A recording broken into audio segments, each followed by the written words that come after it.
certainly true, that games are sort of a superset of all other media. You can put a book in a game, you can put a movie in a game, you can put play in a game, you can put anything into a game, but you can't necessarily put games into all these other media, because when you take a step out and you're like, what's going on with digital gaming? Ultimately, any kind of media can go in there, and as we kind of push into the 21st century, we're going to see this happening. We're going to see every kind of media getting subsumed into video games, and that I would have to think that by the end of the 21st century, video games will be the defining medium of the 21st century.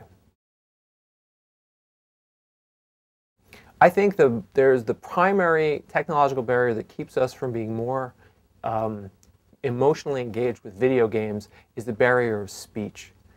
Computers can talk, they have sound, they can take touch inputs, they have cameras, but one of the things they really can't do is listen to us.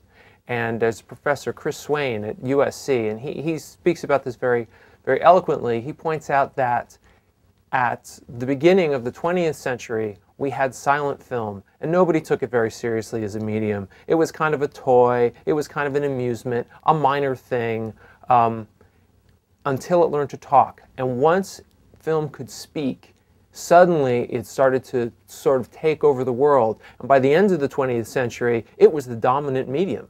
And as he likes to put it, film became the literature of the 20th century.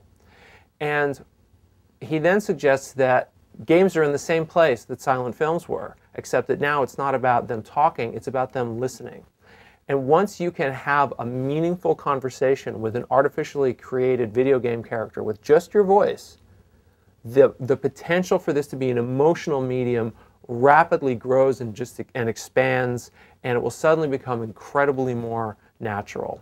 And this business of there's two parts to it, right? Part of it is just having computers understand speech, understand what we say, just understand the very words, but then to understand it in context and to be able to form appropriate responses. As these two things start to grow and come together, we're going to see a medium like we've never seen before.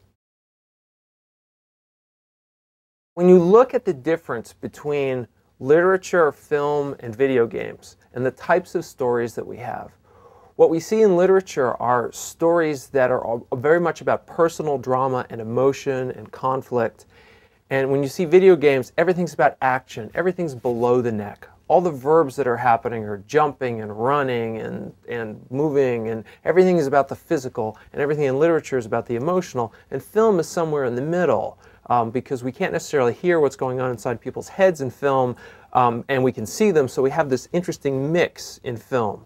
What will happen is suddenly video games will be able to go over to the literature side, but in a much more powerful way, because you'll be able to have gaming experiences that are all about interacting with characters in a very emotional, intense way, to be able to have conversations with characters, games where the verbs will change from running and shooting and jumping and ducking to persuading and and antagonizing and and convincing and compelling and begging and pleading. It'll be a very different kind of game, because as well as being able to sense just the words that you've said and what you mean, it will be possible to sense the emotion. We can easily sense facial expression on some level, and as technology improves, we'll be able to sense that more and more. And also be able to sense other emotions. And you won't be able to, there will be games where the only way you're able to win is by engaging in a meaningfully emotional way with a virtual character. And that has to be an incredibly powerful experience.